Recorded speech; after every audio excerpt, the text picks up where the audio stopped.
podcast of the African diaspora. I'm your anchor, Ochanda, daily bringing you the top stories from Africa and the Caribbean. Let's take a look at today's news on Friday, September 22nd, 2023.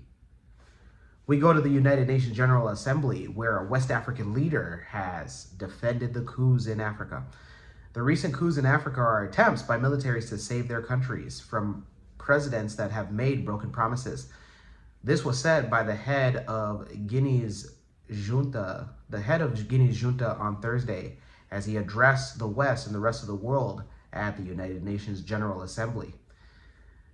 Colonel Doumbouya, who was sworn in as Guinea's interim president following the coup in 2021, told the United Nations General Assembly that beyond condemning the coups, global leaders must first also look to address the deep-rooted issues and causes. Here at Kush News, we have that clip and more. Let's take a listen. Of the people. Africa, ladies and gentlemen, is suffering from a governance model that has been imposed on it. A model that is certainly good and effective for the West, which developed it over the course of its history, but which is difficult to incorporate and adapt to our realities, our customs, and our environment. Alas, any leader defended the coup in his country and elsewhere. Concerns remain about the effectiveness of such military takeovers by the West. In Mali, where soldiers have been in power since 2020, the radical group known as the Islamic State almost doubled the territory which it controls in less than a year.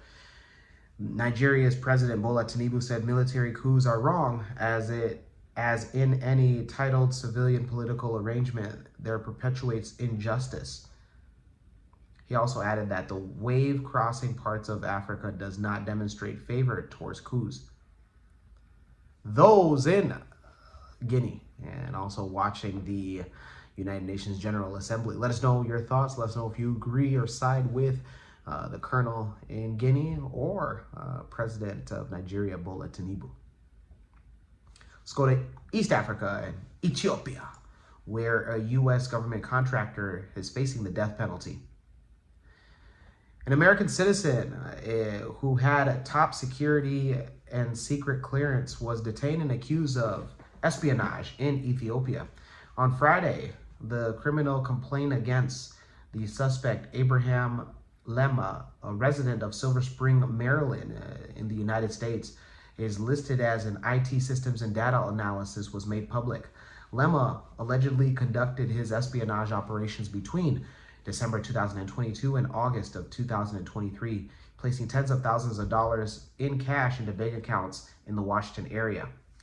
Lemma allegedly took sensitive and top secret data from a variety of intelligence reports at the State Department and gave it to persons connected with foreign intelligence services using an encrypted messaging platform. The data included records, images, notes, and maps pertaining to relevant country, quote unquote, as described in the affidavit. The affidavit also cited a messaging exchange back in September of last year in which a foreign official informed Lemma that it's time to continue your support, in which Lemma allegedly responded with, "Roger that." It is stated that Lemma's communications with the foreign official included the discussion of military activities of a rebel group involving an armed struggle against the government. United States Secretary of State Anthony Blinken visited Ethiopia back in March, and which is a key beneficiary to the U.S. funding. Lemma is accused of 2 counts of espionage and 1 of illegally holding information on a national database and defense. Ethiopia and Tigray have been at war since November of 2020, but signed a peace deal in November of 2022. Hundreds of thousands of people fled to neighboring countries to avoid the conflict. Those in Ethiopia, let us know your thoughts. Let us know if you feel that the suspect is guilty of the crimes that he has been charged with.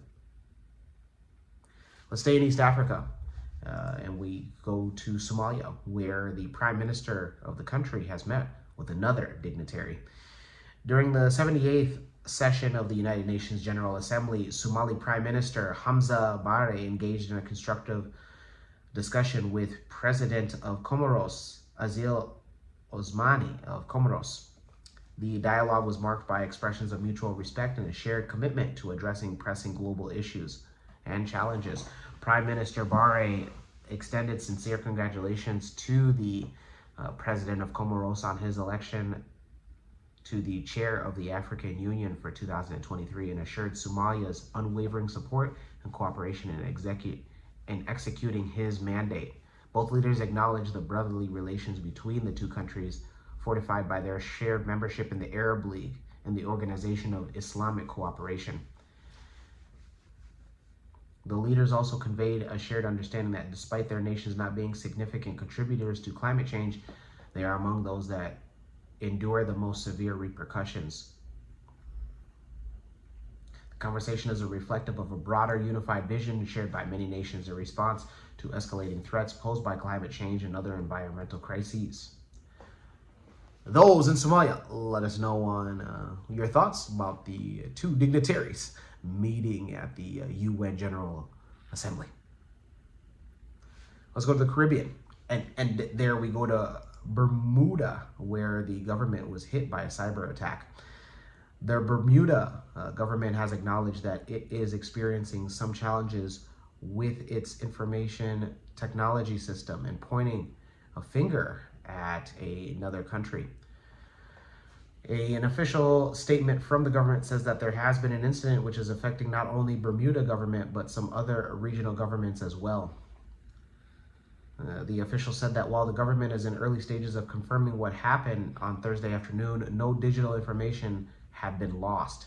The incident led to Thursday's postponement of sitting of the House of Assembly. The government had earlier advised the public that its telephone, internet, and email systems were disrupted and that all departments were affected.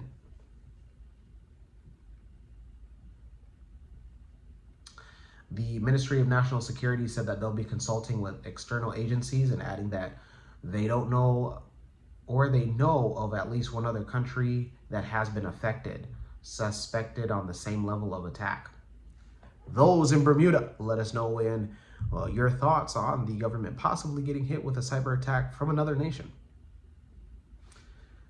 Let's go to Grenada, where they look to end gender-based wage disparities.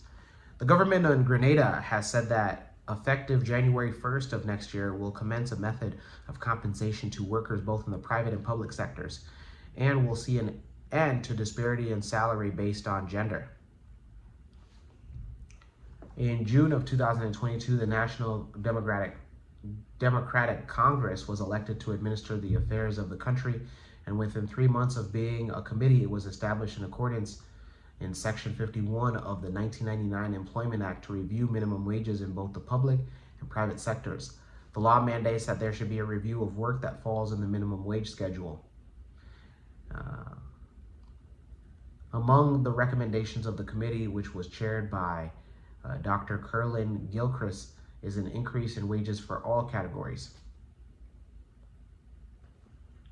Those in Grenada, let us know your thoughts. Let us know if your thoughts on the upcoming increase in wages, both with gender and all across every major category.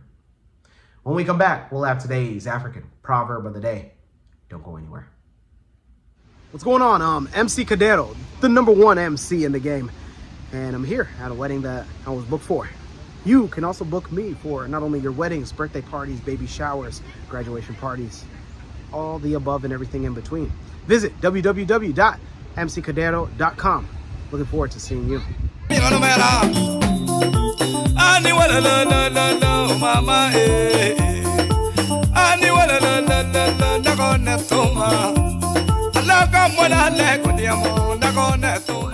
Welcome back. Let's take a look at today's African proverb of the day, and it comes to us from Guinea. What's going on, Guinea? And it reads, knowledge without wisdom is like water in the sand. Once again, knowledge without wisdom is like water in the sand. Guinean proverb. Why not? It's like serving tea with no cup in it, right? You know, you get the benefits of the tea, but you don't have any utensil to drink it out of, unless you want to use your hands to hold that hot beverage. Not me. No, sir. Not me. Let me know your interpretation of today's African proverb of the day, as well as your thoughts, views, questions, comments, and concerns on the top stories. Don't forget to hit that like button. Make it your best friend. For Kush News on Kush Convos TV, I'm Ochanda. We'll see you soon.